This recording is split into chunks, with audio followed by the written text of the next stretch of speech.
Hello, and welcome to the next episode of the Horror of It All Movie Podcast. I'm Eric. I'm Adam.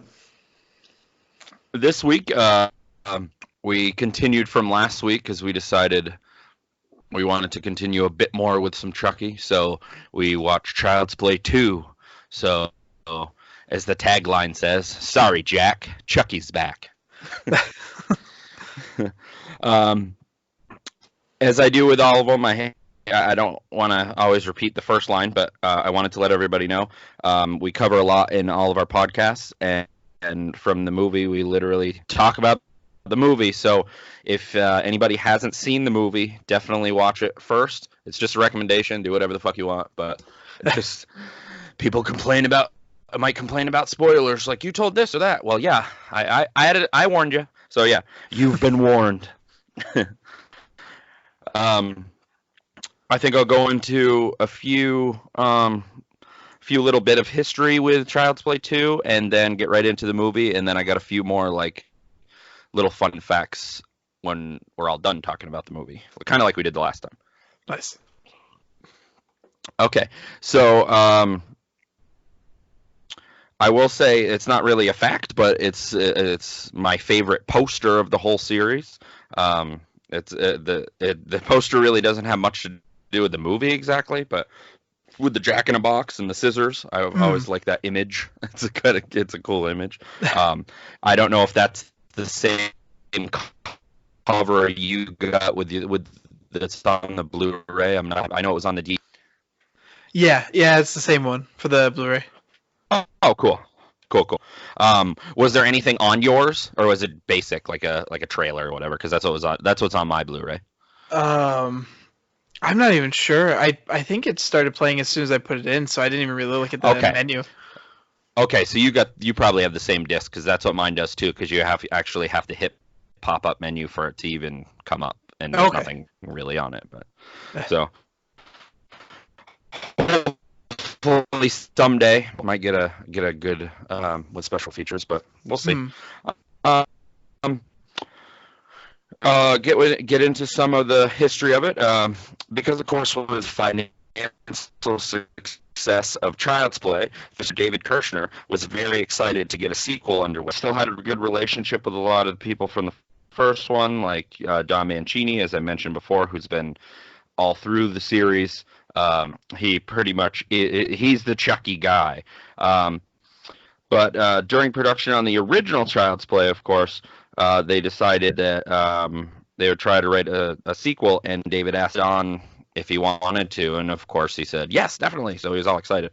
The only problem was that at that time, United Artists was in the process of being sold, and the deal eventually led to the death of United Artists. And because of that, the businessman that owned it, or something like that, I'm kind of foggy on some of those details. He was more interested in making like animated features and things like that, so he wasn't really interested in doing a movie about a killer doll. But somehow through the producer just trying and everything, with a weird twist of fate, United Artists just handed David the rights to make a sequel as a gesture of good faith.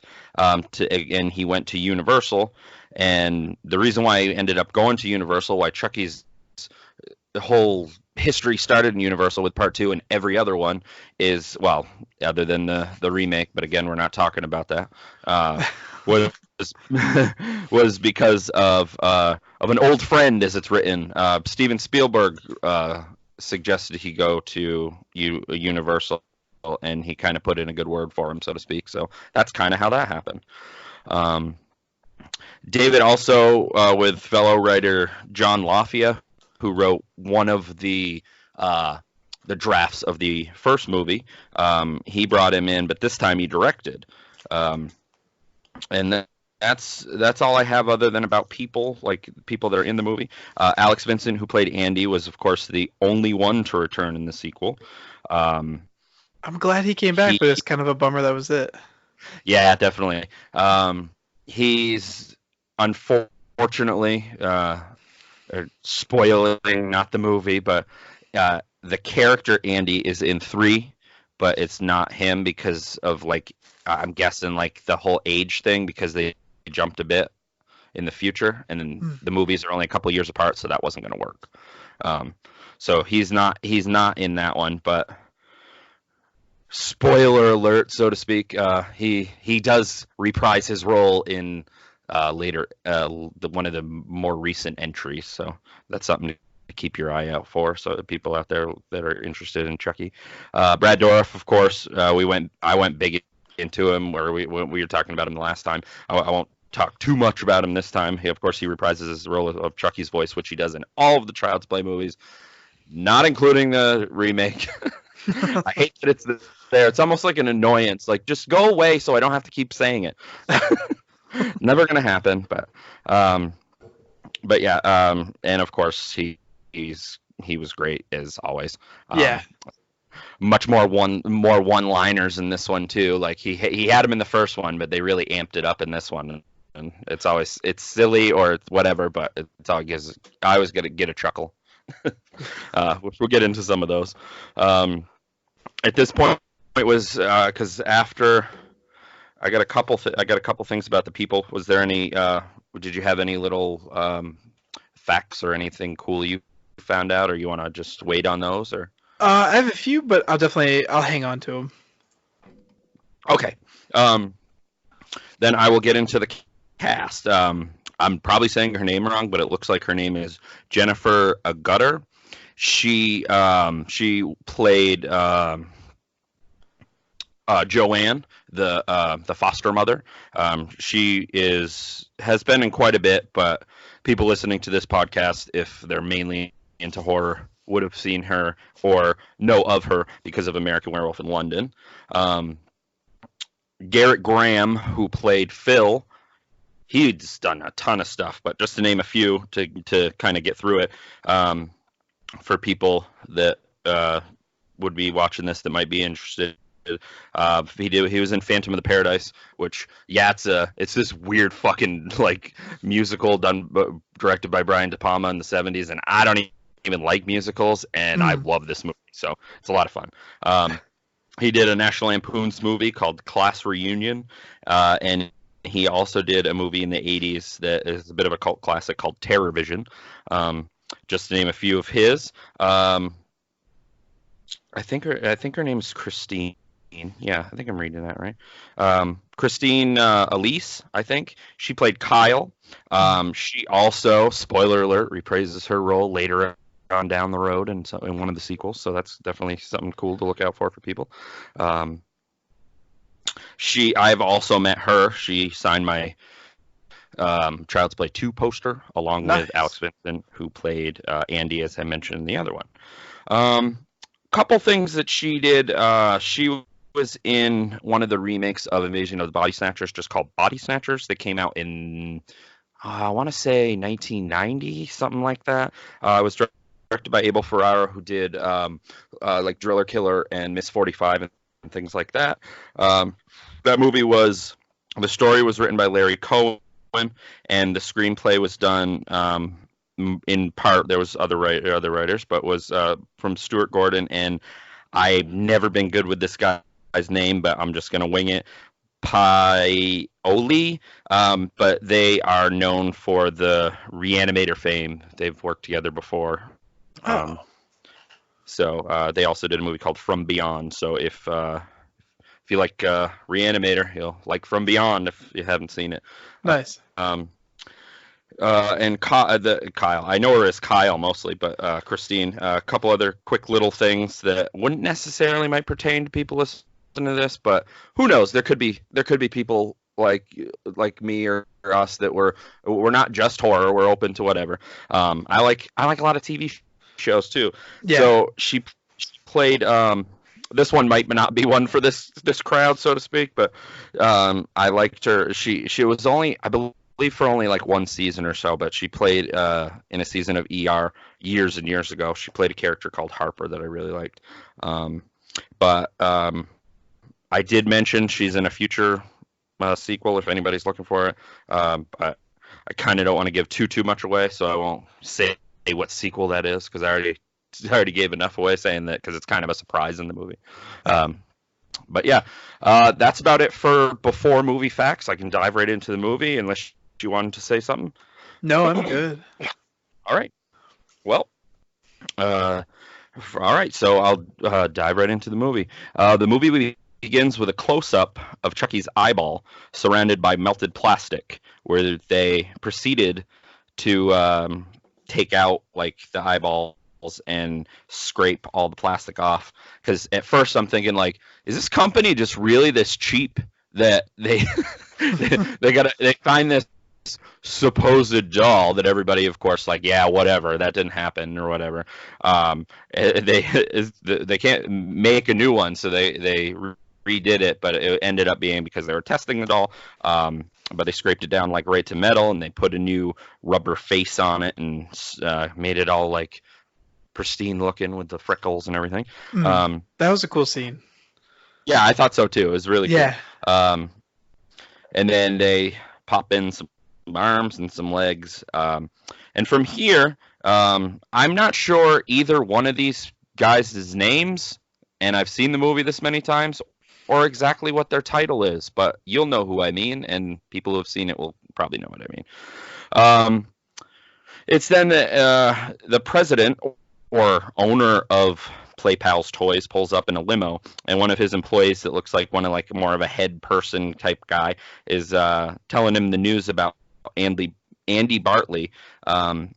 Basically fills him in on what happened between the time of the first movie and this movie, where he tells him what happened, and then he also tells him that his mom, of course, backed up Andy's story, and she essentially is in like I guess like a halfway place or something. They don't say what it's called, but she's under observation. Like like an asylum almost. Yeah, basically.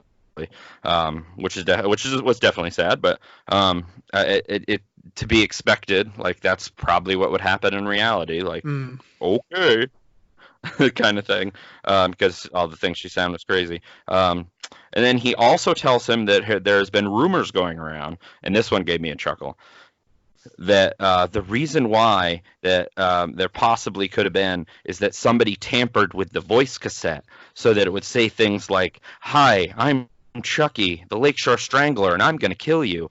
I don't remember him ever saying those words, but okay, I get where you're going with that. Yeah.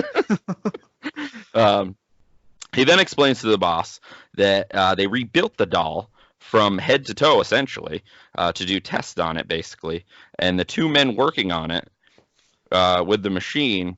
I also love this scene where the eyeball retractor thing is about to put new eyeballs in the Chucky doll's head, or to them it's not Chucky, it's this good guy doll, and it freezes for a second. So the guy taps on it, and it slowly goes down, but he seems to still have his hand on it, and because he does that, somehow through Chucky's like powers or eyes or something, he gets it shoots up the machine and electrocutes the guy, and he flies through like the observation window. I never quite understood how that's possible, but it's a movie, so it's okay. Like, yeah. Well, where did this like electricity from Chucky? I don't know. I don't look too much into it, but yeah, he kind of had like supernatural powers, and I was like, what's going on? yeah. Especially for somebody like, because essentially it was your first like true time because you saw it as a kid. But when you were watching it, did anything kind of jog your memory? Like, I remember this or that, or it was pretty much like, no, it was like it was the first time. Not really. Like, I remember the end of the movie more than anything. That's probably one of the better parts, if not the best part of the movie. Yeah, like the lightning and the eyes and all that, kind of like it felt familiar, but I can't say for sure that I remembered it. Okay. From here we see Andy again, well, for the first time in Child's Play 2, and he's at a foster home, and he's playing Go Fish with a psychologist, I believe, that is just asking him about Chucky, and of course Andy tells him the truth, and he tells him the whole story, and of course Andy sounds a little, because that's why he's being observed, just like his mom. He sounds crazy, but it's like the doctors and everybody there have convinced him that it was just a bad dream and this and that, and Andy, like, at this point, like in his face, I almost feel like he's starting to believe it, or he does believe it. I'm not sure, but it's hard to say. As a kid that age, he was probably, maybe it was easy to convince him that it was. I don't know, but I still think there's something in him that was like, I almost got to the point like I'm going to tell these people what they want to hear because obviously they don't want to hear what really happened. Mm. So, from here, it briefly goes back to the factory, and the boss is telling the main guy to basically cover it up. And he asked him, the stupid line, he asked him, "What do you want me to do with the doll?" And he said, "Stick it up your ass." In other words, get rid of it. I don't care. And then from then, it just goes back to the foster place where a lady, which I always, she's another name that I don't even remember hearing, to be honest with you. I don't know if you caught a name or anything. The main lady there with the curly hair there. I don't know her name. I know. But go ahead. In the movie, her name is Grace Poole, but I never heard that. Yeah, I didn't either. So that's why. Yeah, I didn't look that up. I should have looked that part up. But good job. At least we got a name. Yeah. We'll call her Grace. But she's talking to the potential foster parents, which we later find out is Joanne and Phil.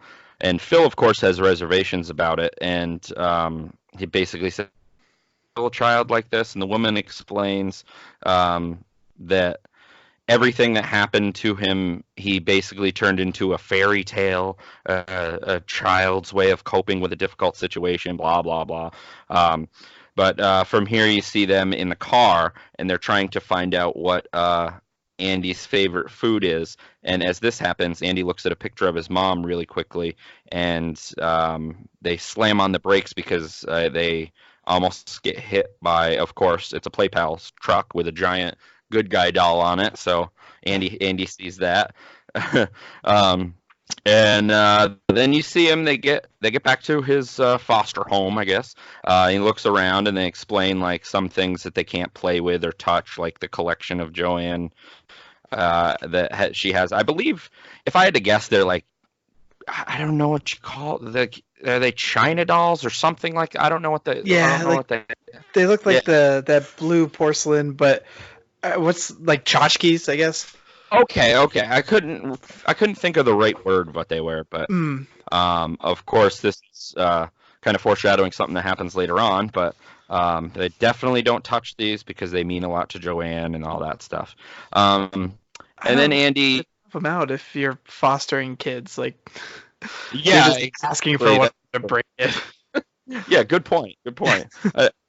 I'm surprised, being a dad, I didn't think of that. Yeah. Why do you? Yeah, good point. And then Andy, from there, he's going to walk to his room, but he goes to another room and he meets Kyle, who's, I guess, would call his foster sibling.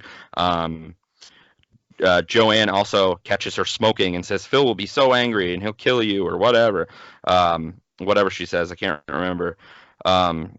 And then she also notices that Kyle has not unpacked. And she says, why? I never stay at a place more than a month anyway. And that might not sound like a big thing, but she does bring up throughout the movie that she's been to a lot of places. So that's why I figured I'd mention that. Joanne then shows Andy his room, and Andy's looking through the toys, and he goes to the closet and sees there's a skateboard on the top shelf, and he goes to grab it, but behind it, of course, is a good guy doll, and it falls on Andy, and he goes to run, and Phil says that there's no running in this house, and that's just a doll, and whatever. And then where I kind of lost my train of thought.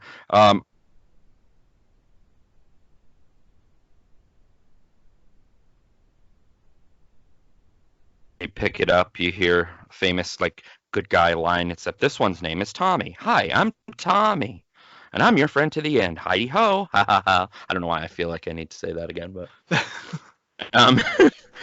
let's see. And then from here, you go back outside of the toy factory, and you see the main guy that I was talking about earlier, not the boss, but the main guy of the toy factory, and you see him carrying the doll that's Chucky, and he throws him in his back seat. And he gets in the car and he goes to call his girlfriend on the phone and realizes he didn't stop and get the vodka that she wanted because, of course, it's their I always get a kick out of this. It's their 2-week anniversary after all, so you got to get it. What, were you gonna say something? No, I don't know. It's stupid. Exactly. Like as soon as I heard it, I was just like, oh, come on. Yeah. So he gets out of the car and goes to the liquor store. Can't buy it because they only take cash, and he only has a credit card. But none of this seems too important. But as this is happening, Chucky comes alive a bit and notices that he has a phone in his car. So he calls the orphanage and asks where Andy is so he can find him. And they say, well, Andy doesn't live here anymore. So obviously, I assume she told him because he said he's Uncle Charles, because he wanted to see Andy, I assume. Because they don't really say what he said. You just hear what she said, and then basically the guy's alarm goes off, and he goes out to turn it off, and then he starts basically driving, or he thinks he's driving anyway, home, and then like Chucky kind of bursts to his side, but he doesn't actually see him, but he sees him from the side, so he thinks maybe it's like a carjacker, and he feels a gun next to his cheek, and it turns out to be a toy gun, of course, because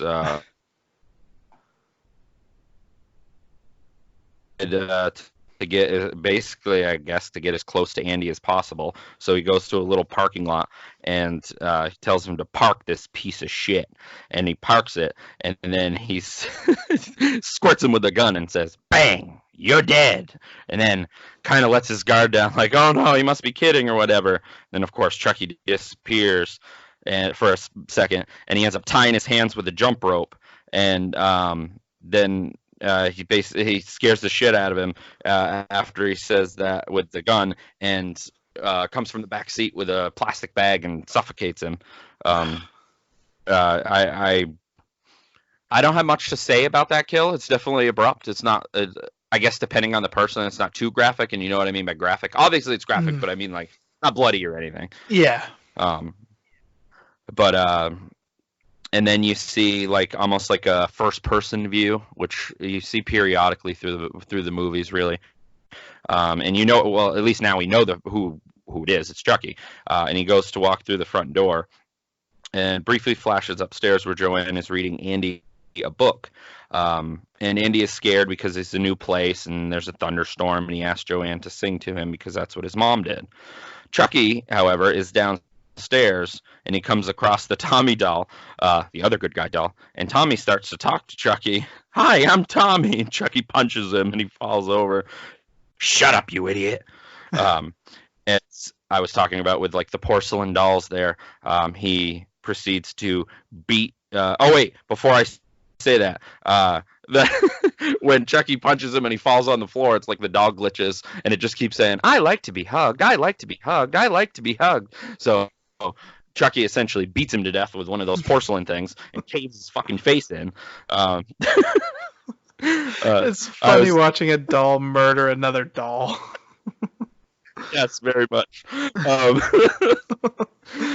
And then Chucky buries Tommy in the backyard, and one of his silly lines, "Eat dirt, Tommy." And then from there, it's the next morning, and of course Phil finds the broken porcelain doll, and he thinks one of them did it because who else would have, right? So they end up being grounded. And then it goes to them down to the basement, and Kyle's doing laundry and stupidly gives Andy. I always thought this was silly, but kind of a typical teenager moment where she gives Andy her cigarette. What the fuck do you think the kid's gonna do? He tries it. It's like, "No, these things will kill you," or whatever. And he's like, "Well, you do it." Well, adults are allowed to do things that are stupid or bad for him, or whatever she says. And then Kyle proceeds to like tell Andy more about some of her past, like that she's been through these different places, and some of them it seemed like some of them might have been abusive and things like that. There was also a silly, stupid kid joke that I don't know why I still, because I like stupid shit, but it wasn't hilarious. But hey, Kyle, you want to hear me say your name backwards? And he just turns his back to her and says, Kyle. I don't know why I felt the need to say that, but it was silly and stupid, and I felt. It's stupid, but I laughed at it too. And then you see Andy go upstairs from the basement, and he overhears Phil basically saying that, like talking about Andy, and that he thinks that the reason for some of the things happening or what has happened to him is basically like that he just trying to get attention, kind of like with the doll thing, he calls it. And Andy still goes through the kitchen and into the living room and sees the good guy doll and says, I hate you. And I like this part because it's almost like Chucky has to remember, because he has like a pause. He's like, hi, I'm Tommy. And I'm your friend to the end. Heidi ho, ha ha ha. But I always like that little subtle thing, because it's almost like he like, oh shit, like I almost gave myself away too early or something. Yeah. He's like, I gotta remember, I'm Tommy. And then first thing Andy thinks to do is check for the batteries, of course. And he sees that there are batteries. So he seems to kind of let his guard down and starts playing with the good guy doll.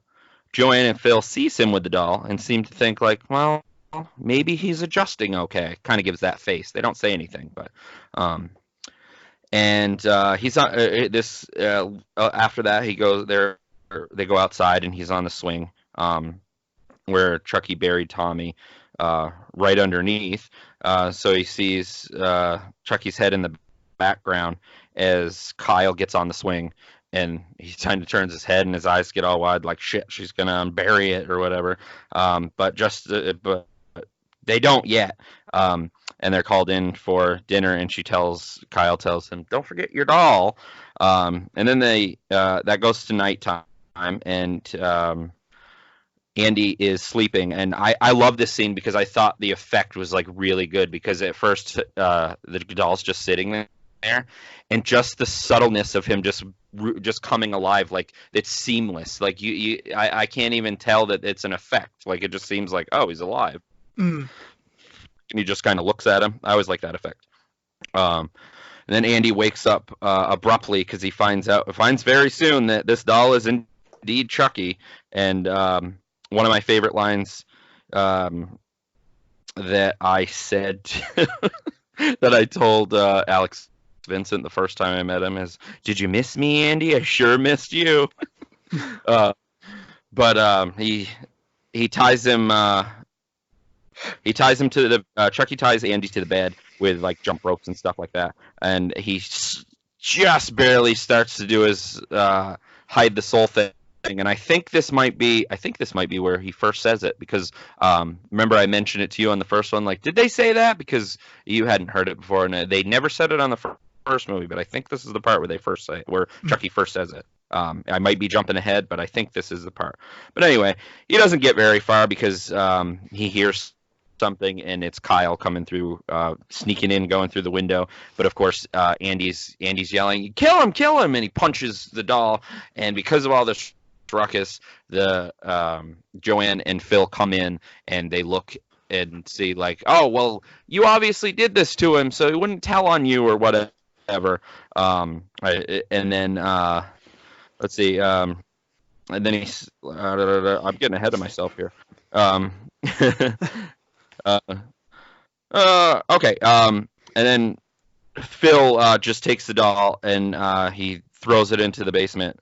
And when he shuts the door, Chucky comes alive and realizes his nose is bleeding, and says, "No, I'm turning human again. If I don't get out of this body soon, I'm screwed."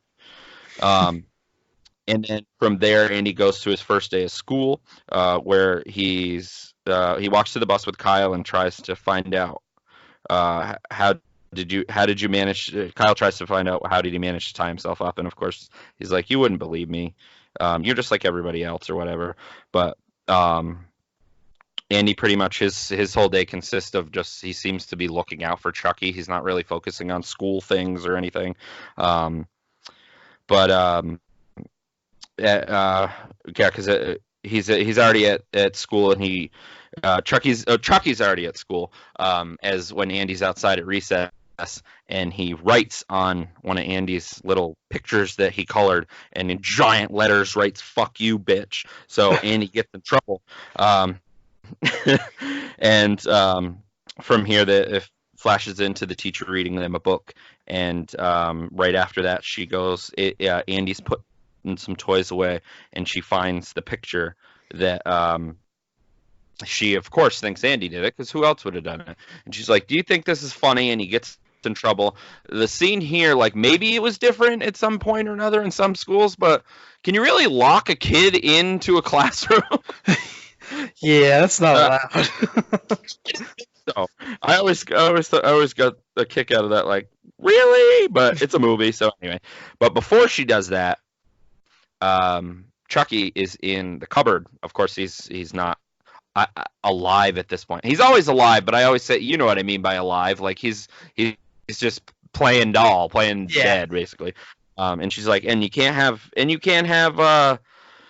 no dolls or no toys from home or whatever she says, and she locks Andy in the room, as I said. And before she also leaves, she throws Chucky into the closet and locks that door as well. And Andy slowly goes over there and goes to peek through the peephole. Another silly Chucky scene, but you see Chucky's eye on the other side really quick, peekaboo, and scares the shit out of Andy. And he's like, please let me out of here, Andy. It's dark in here. I promise I won't kill anybody else. No, open the goddamn door. I like how he abruptly goes from, it's all right, come on, Andy. He says, because it's Chucky. So he gets all pissed, like, no, let me out of here, you little dick. Let me the fuck out. And as all this is happening, Andy escapes out the window, pretty much just as the teacher unlocks the classroom door. And she finds that Andy's not in the room, but she hears the closet door moving, because Chucky doesn't know that she's back in the room, basically. So she thinks it's Andy. And what I'm thinking is how the fuck did Andy get in there if you locked it? Yeah. But anyway, she goes in and she kind of looks around and she's not seeing anything. And when she does that, a ball falls on her back.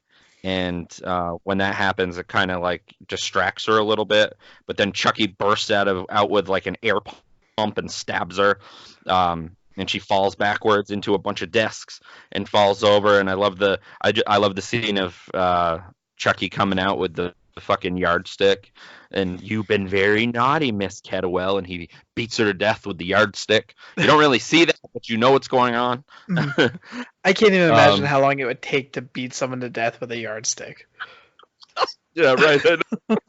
I always say that too. Like, I guess it's another like suspending your belief thing, but yeah, you still think of it. And then it goes back to Andy, because he got home, and Phil's trying to figure out what happened and everything. And Andy keeps insisting that it was Chucky. It's Chucky did it. So Phil, to prove a point, he says he opens the basement door, and somehow Chucky just lined it up right, because he opens the door and Chucky's right where he was. He's like, see, he's right there, and he's still there. And then Phil goes to have a conversation with Joanne, because he's convinced that Andy needs professional help and they can't handle him. And then goes to talk to Andy to tell him that it's not the end of the world, because Kyle tells him that she's been through plenty homes. It's not the end of the world. Everything's gonna be okay. What's that line that she says? She says it will be okay, and realizes that over time the only one that you can really count on is yourself. And then this goes again to nighttime, and like a first person Chucky type thing, but you notice really quick that it's not Chucky, it's Andy, and he is looking for some kind of weapon, and he gets an electric knife and goes down to the basement looking for Chucky. And of course, Chucky isn't where he was. And Andy like slowly just keeps going around and trying to find Chucky. He even goes into the dryer and and it must and kind of puts the knife into there, putting holes in all their clothes, I guess you would say, because what else would have happened? But in the behind, you see a shadow of Chucky, and he kind of hears it, and Chucky jumps on his back and is screaming, and he tries to bite him. And as all this is happening, Phil hears a noise downstairs, and Chucky says to Andy, "Why fight it, Andy? We're gonna be very close. In fact, we're gonna be fucking inseparable." Um, I just love Brett Dourif's voice. So perfect for something like this. Yeah, I can't imagine was, anybody else. no, I mean, when I talked about like the remake, he Mark Hamill did a good job for what it was, Hmm. but it's not Chucky. Like Mark Yeah. Hamill's a voice actor, but it's not Chucky. Um, but yeah, um, and then where was I? Um, and then he's able to get the electric knife because he fell over, and he like kind of cuts Chucky off of him, or just like scares him off of him, like because he gets Chucky a little bit, and Chucky runs away. And as this happens, the light turns on, and it's Phil, but he sees Andy with a knife, and Phil says to Andy to put down the knife, and he says that, but I need it for, and he stops him, and he just keeps telling him to put down the knife. We'll talk about it. As Phil slowly goes down the stairs, and Chucky grabs this thing, which I don't again know what this is called. Maybe you do. The giant wood thing with the hook on it. I don't know what that's for, what it's called, Oh, but it's it's like a fisherman's spear kind of. I don't know the actual term for it though. that's what I was thinking it was. Hmm. But just gently, ever so slightly, from bottom of the stairs, as Phil's walking down the basement stairs, gets it wrapped right around one of Phil's ankles, and he flips over, and the only thing that's holding him is that hook. And typical silly Chucky line, has it hanging, Phil. And then and just basically as he does that, Chucky abruptly lets Phil go, and as he falls, he breaks his neck and he dies. Just as this happens, Joe and Kyle are at the top of the stairs, and Joanne is horrified, and Kyle goes to call the ambulance. Joanne runs down the stairs to see Phil, and of course he's dead. And Andy tries to come towards her, but he yells at him to get away from her. The ambulance comes and takes Phil's body, and Andy is uh, taken back to the orphanage. Joanne seems to be blaming herself because she didn't listen to Phil, and that she should have anyway, because if she did, Phil would still be alive, basically. But before Andy leaves, he does say to Kyle, he's still in the cellar. Don't let him get you too. And at this point, it seems that, to me anyway, probably to you, I'm guessing, that Kyle seems like she possibly might believe it, but she's still on like a little bit like, I don't understand what's going on. Obviously something, but Yeah. maybe something to this, but this seems so crazy or whatever. Um, but besides this, Andy, he she's talking to the police, and Andy was the only one that witnessed the accident. So uh, Kyle, then she goes for after everybody leaves. She goes out to have a cigarette, and she's swinging on the swing. And as she's doing that, or no, wait, didn't she? No, she took Chucky doll and she went to throw him away, right? I Yep. think that's before this, Yeah. in a trash can. And then from there she goes on the swing, and as she's going on the swing, she starts slowly unearthing Tommy, I guess you would say, because one of his feet starts sticking out, and she notices that it's the doll, and then she goes back to the trash can, and of course Chucky's not there. So Kyle runs inside and grabs a knife out of what seems to be a fishing kit, I think, and slowly walks upstairs to check on Joanne. And she keeps hearing the sewing machine, so which she opens the door, and she slowly opens the door and walks over to Joanne. But of course, Joanne's dead. Her throat slit, and she's got like shit tied all on her. And as this happens, Chucky jumps from underneath the sheet in like a weird way, and attacks Kyle. and like a weird a light bulb breaks, and she goes to take that because she lost her knife to try to as a weapon. And of course Chucky's kind of playing cat and mouse here again, like he does, because he can't. You're like, where's Chucky? And let's see, I'm getting ahead of myself again. But yeah, she finally gets. What happens here? Like I just lost my train of thought. She dropped the knife and then she looks down Okay. at the floor. Right. Okay. And then she looks down at the floor, and she basically, after the scene, I guess what I'm getting at is Chucky ends up like basically kidnapping her, so to speak, and they get the car because they have to go get because Chucky wants to go get Andy, of course. And there's definitely a scene there where, because she's speeding, that I like that the cop's like, oh, that's one of those good guy dolls, right? And she's like, yeah. And he's like almost like, what the fuck? Because his nose starts bleeding, and he's like, you seen dolls that pee? This one bleeds. I was like, And he's stupid enough to be like, oh yeah, okay.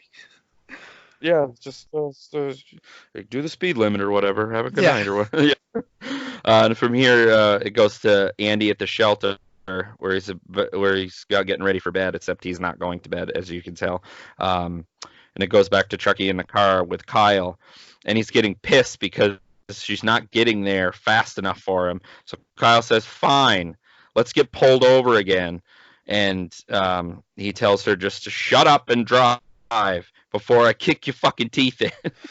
Then Kyle slams her seatbelt in, and she speeds up just enough to slam on the brakes. So Chucky flies through the windshield, but he's still holding onto the car. Another silly Chucky line. He's on the roof of the car. Goddamn woman driver!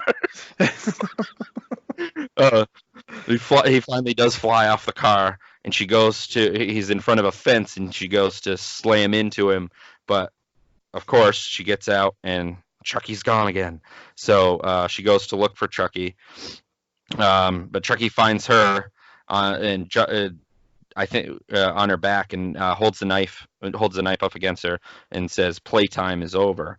Then it goes to the orphanage, and you hear the fire alarm going off. So all the kids are evacuating, and I wrote I always say main woman, but what did you say her name was again? The orphanage lady? Grace. Great. No. Yep. So Grace sees Kyle, and of course she's like, "You did this, didn't you?"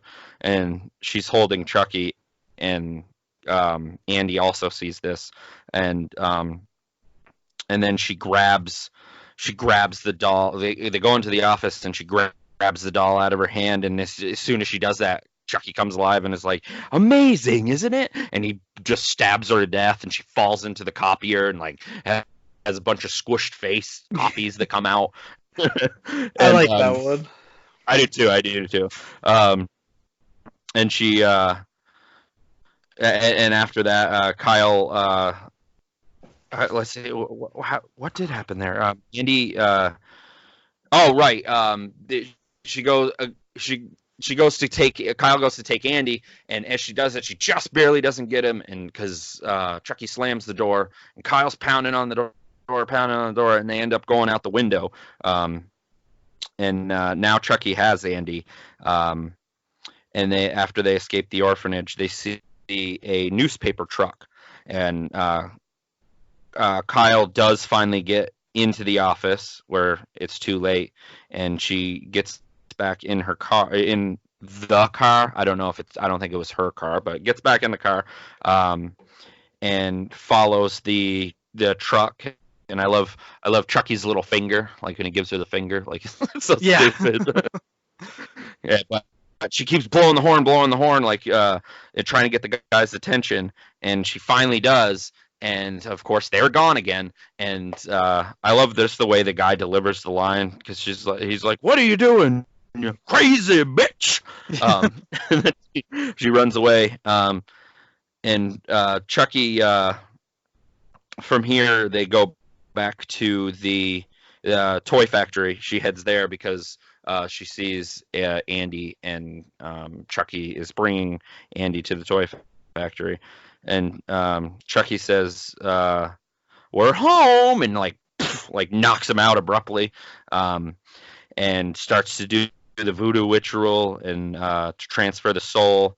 The whole Ate Due Dembella. I know all of it too, but I won't get too into it because it sounds like gibberish, but I think it is a language. Give me the power, I beg of you, and then the skies open up, and you think something's about to happen. There's a little bit of lightning, and then it kind of just like goes away, and then you see blood dripping, and Chucky's now bleeding again, and he screams. He's like, "No, you little shit! Do you know what you've done? It's too late.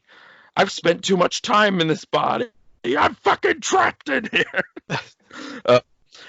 And this is now pretty much to the final act of the movie, probably the best part of the movie. The movie is you definitely say one thing for the movie. This movie, it's not very long, but it definitely cruises. Like there's not this movie just goes. Yeah. Because every time I watch it before I know it, I'm at the end. But what are you gonna say? Fun fact: this is the shortest film in the series at 84 minutes. Ah, that's true. That's true. Yep. And then when they're in they're now in the toy factory, and Kyle gets up on a platform and pushes a bunch of dolls on top of Chucky. What the hell, as he says, and he distracts him enough to get Andy. But of course, as they're walking through, it's like a maze of fucking of good guy dolls. Mm-hmm. And then they do finally find their way out. But anyway, it goes up, and it's one of those like giant roller things. Like it's a conveyor. It's like a sideways. You probably know more about this than I do, being the shipper. Like it's like a sideways conveyor belt thing, and then it goes, or whatever the metal circle things. I'm like an idiot, but we always just call them rollers. Like it's the thing that you put a box on, and it just lets it slide down easily. Right, and then like onto a conveyor belt or and that's what they're crawling up. And Kyle does get through, but Andy does slip, and he rolls all the way down. And as he does this, Chucky bursts out, and he's gradually going after him, and keeps putting his knife in between the rollers so he can get a footing in there. And he does. I think at this point, Andy does end up getting out, and Chucky's like right there, and I love this effect too, because if he was alive, this would be what it would look like and what he would sound like, I guess. They slam that door down, and it gets right on Chucky's hands, and he just pulls his fucking hand off, and because he's human, it seems like he's human. So it's all like, it's not like it would be inside of a doll. It's all it's like ligaments and stuff. I thought that scene was pretty crazy. Yeah. But I think that's around the time and Chucky's like, "I'm gonna get you, fuckers!" But Chucky tries to. I already said that, and with the agonizing scream, and Kyle and Andy proceed to try to find a way out, and they find an exit, but they got to go through this conveyor belt thing that also comes down and installs the eyes, kind of like at the beginning of the movie. But this is just one that is like they just keep making them. And because they do this, it ends up messing. Like I think I'm getting ahead of myself again. Hold on.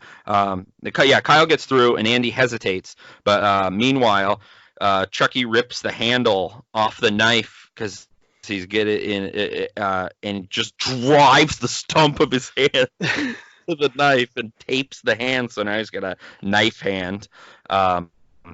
And I love that one too, because I think that's the time after he does that, he's like, "I hate kids." Yeah. And after working with kids, I can relate to that. And then Andy does get through to the exit door, but I assume, because you think they're going to go out that door, right? But then they don't. So I assume, like, could they not? Like, I don't remember if there was a part where it showed him trying to open it. I don't remember that.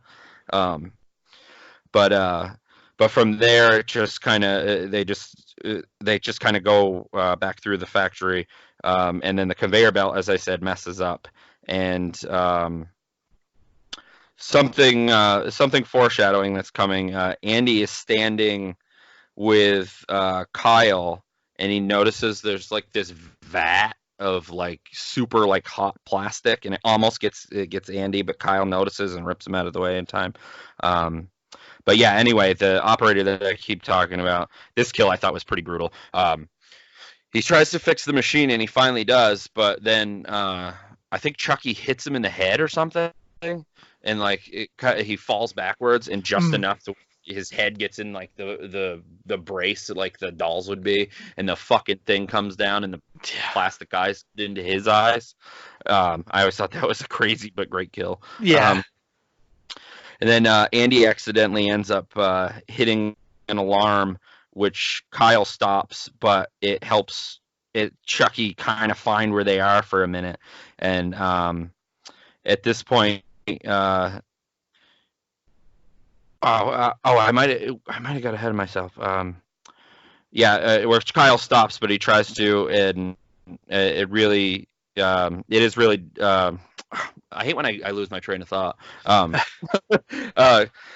Anyway, Chucky pulls himself. I probably skipped something, but I remember this part. Chucky puts himself onto one of those like doll pedestal things, and he kind of and he tries to scare him, but this does not work because Kyle sees him, and he slams them like a box, and then those like plastic things are like just like getting him over and over, but it doesn't seem to be like screaming like it's hurting, but it seems to be just going in his fabric. It looked like it just hit the pants and like made him stick to it, and that was it. Yeah. And then because he's stuck to it, he's going into this machine where this like melted, like it ended up fucking up a doll already, I think, because of what they were doing. And as this Chucky ends up going up the conveyor belt and says, "Please, Andy, I was only playing," and Andy gives him Kyle gives him the finger, and he lets out an agonizing scream as he's being like melted and having all these parts slammed into him, stabbed into him. And as the machine door opens, he's basically one big melted mess. But you can kind of tell that, like, wait a minute, this isn't all of Chucky. And then it pans to the behind the machine where, like, you just see like a blood trail, and you find out that it's Chucky, but he's on this cart with no legs. But before this happens, Kyle gets knocked out and almost ends up going into that same machine or whatever. I love when Chucky's like kind of pulling himself, and he's like, "You know what I'm gonna do to you? I'm gonna cut off your legs too." And then they end up getting him near the plastic shit. Like the molten plastic. That's it. And Andy opens it right up, and it just goes all over him, and he's just this one big fucking mess. And from there, when he does that, Andy's able to save Kyle, and then they get down, and Chucky still comes back one time. As there's before that, there's this like hose that's been cut, and it's just air. Kyle shoves it into his mouth, and he just gets like really big, and then his head just fucking explodes. I probably forgot some things in this scene, but I think I got everything. I hate when, like I said, I lost my train of thought for a bit, but I think I got everything. And then from there, that's basically the end of the movie. I hope I didn't forget anything, but if I did, I don't have to say every little thing. I do like the last line of the movie when they walk out of the toy factory, and Andy asks Kyle, "Where are we going?" And she says, "Home." And then Andy says, "Where's home?" "Andy, I have no idea."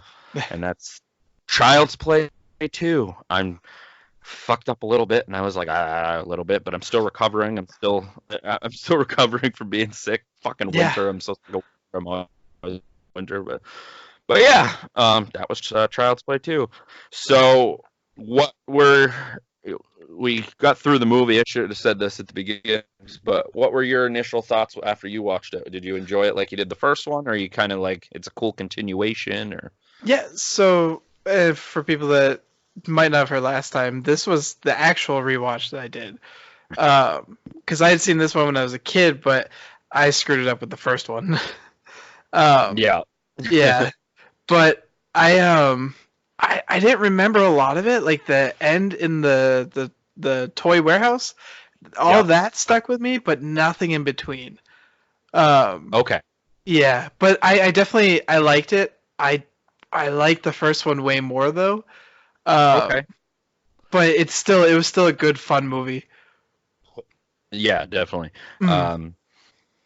So what would you give it from a scale of 1 to 5 stars, do you think?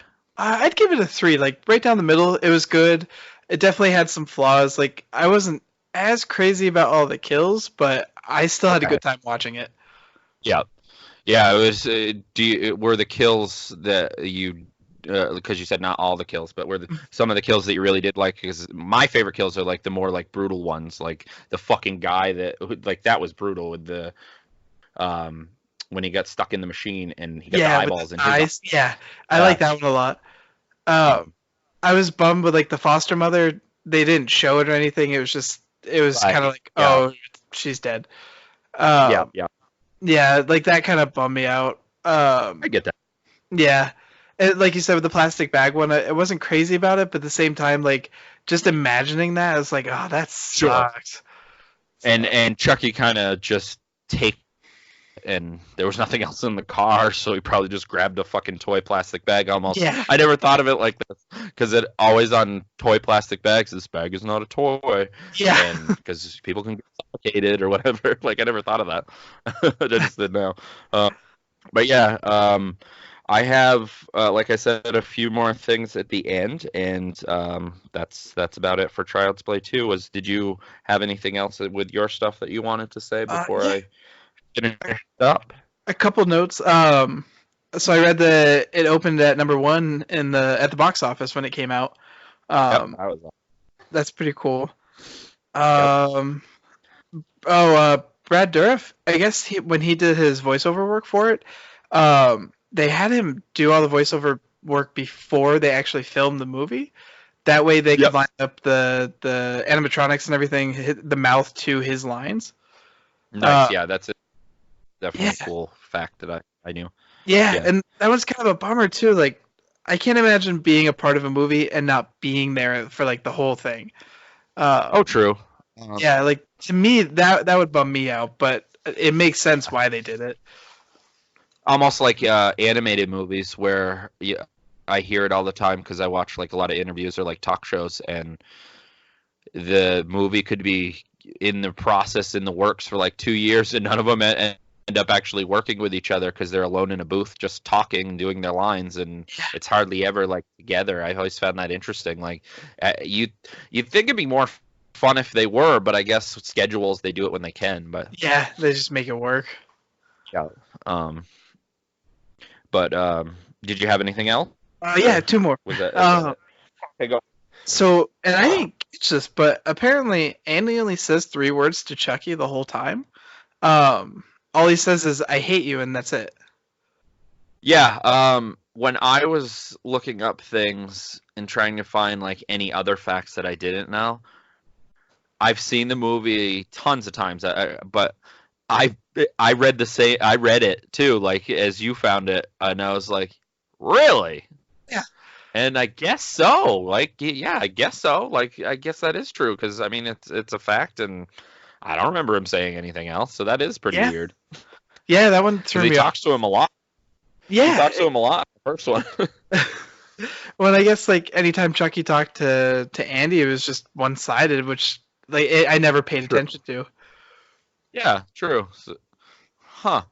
That is weird. And then my last one, that hook, that like fishing hook thing, it's called a fisher or a fishing gaff. Okay, kind of like a gaff, like in the Mutilator, Yeah, but yeah, it's that like just the part. big scale Yeah. version with like a spear tip on it. Okay. All right, that makes sense. Mm. Um. Oh, and that was it because you said a couple, Yeah, that right? was That my you had. last one. All right. I may have had those, but I'll just skim through some of my stuff that I wrote down that I wanted to remember and some things that I found out as well. Um, this isn't really a fact, but this was a giant movie for me growing up. Like, obviously, I liked the first one, but I think I might have seen Child's Play 2 more as a kid. I don't know what it was about it, but I just watched it more. But it was a huge part of growing up. I love this movie. Mm. Um, Oh, I didn't say my star, but I'm kind of biased. I tried, but I'm a five. I'm a five for this one because I just love it so much. Is the first one necessarily, I guess, a better movie? Yeah, but I I I just love this one because this one's pretty much my favorite one. So but it could be just almost like I love the movie, but it's also like a nostalgic thing too. So I have that as well. So Mm. that could be where I'm getting with it. I don't know. I don't know. I love the movie, but I get your points of it too. Like because you like the first one better because it was overall like overall it was a better movie and everything. But Mm. and it goes so quick because it's not so short, but it's short. Yeah. Um, Well, and like you said, they just kind of power through it. There's no like, yeah, there's exactly. no lull to it at all. Not at all. I think that's part of what happened because when I was talking about it, because I was, as usually try to do, I go from memory and then I kind of glance at my phone, like, am I forgetting something? And the couple times where I like skipped because it was like I was going so fast, but the movie goes so fast, so I'm like, did I forget something? Where am I? Yeah. But that's kind of what happened there. But it's fine. I'm not worried about it. Um, so some of the facts that I have. Um, I thought were interesting. The original script had an opening scene of a court hearing dealing with the events of the previous film. Uh, Catherine Hicks, who played Andy's mom, reprised her role as Karen in this sequence, but it was cut before filming began. So that scene Oh. was never even. But I did find this interesting that after I read it and then like kind of remembering it because it's been a little while. Elements of this scene ended up appearing later on in a similar court scene in Curse of Chucky. Um, so I found that kind of interesting. So they still used a little bit of it. Mm. Uh, Don Mancini stated that in an early draft of his script, the film was set during Christmas, the Christmas season, and this would explain, which this totally makes sense, why there's so many fucking good guy dolls in that factory. Oh yeah. You know, I mean, I'm sure they have a lot because that's what they do, but still, Mm. there was a lot. um,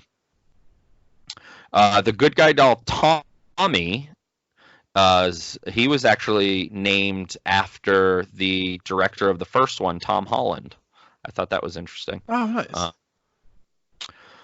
Chris Sheridan or Sarandon, who played Detective Mike in the first one, he was also supposed to reprise his role, but his scenes were cut from the film due to like budget and time constraints and stuff. So he was supposed to be in the film in some way or another. I don't know how that would have worked, but I'm sure they would have done something.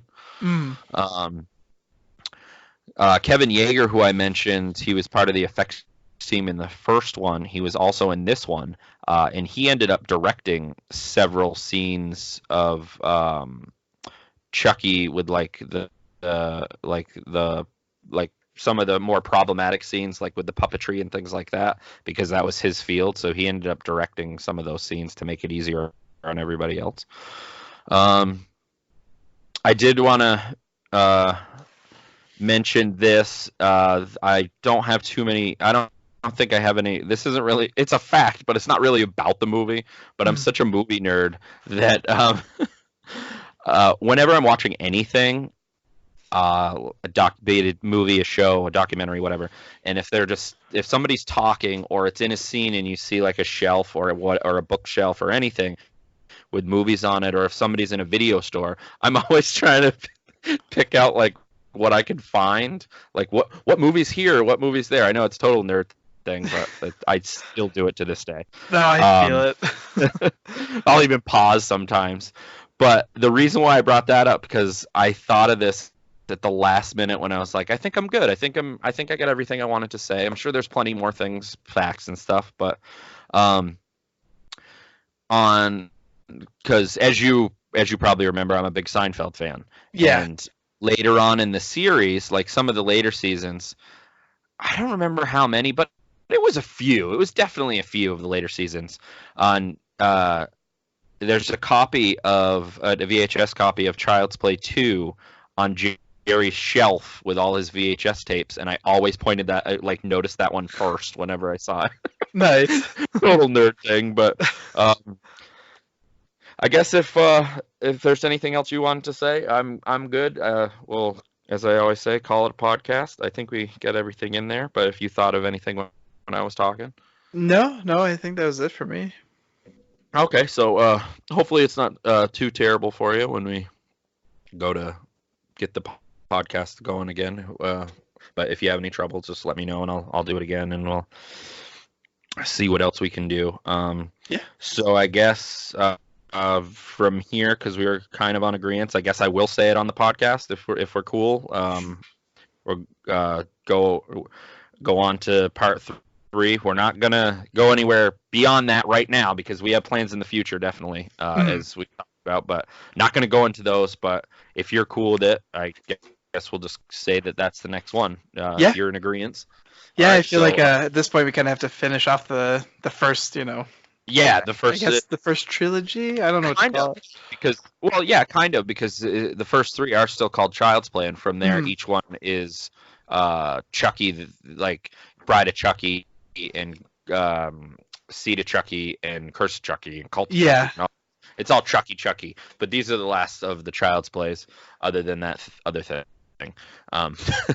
But all right, if you're good, we'll call it a podcast. Yeah. All right.